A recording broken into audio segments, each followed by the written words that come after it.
বাইরে ছড়িয়ে থাকা ঘন সবুজের মাঝখানে বাঁশের বেড়া পেরে একের পর এক পান পাতা সারি সূর্যের আলোয় চকচক করছে। বলছে শরীয়তপুর জেলার হলিপুটি গ্রামের বাসিন্দা মাকসুদ আলমের কথা। এখানকার পুরো গ্রামেই একই দৃশ্য চোখে পড়ে, কারণ এই গ্রামের সকল মানুষের একই ব্যবসা, পান বরজ। জন্মগতভাবেই যেন তাদের আদি ব্যবসা পান ব্যবসা। পান বরজ এখানকার মানুষের বড় ভরসা।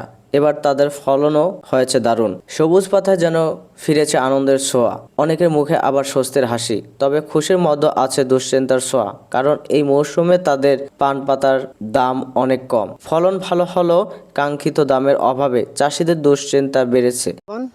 আমি বিগত 10 বছর ধরে যাবত এই বড় সাথে জড়িত আছি, সম্পর্কিত আছি। এই পান দিয়ে মোটামুটি ভালো লাভ আছে বিগত বছরে, কিন্তু এই বছর পানের বাজার কম হওয়ার কারণে আমাদের একটু লসখানের ভিতরে আমি আছি। পানের বাজারটা একটু ভালো হলে আমরা আবার সবাই সুন্দরভাবে চলতে পারব।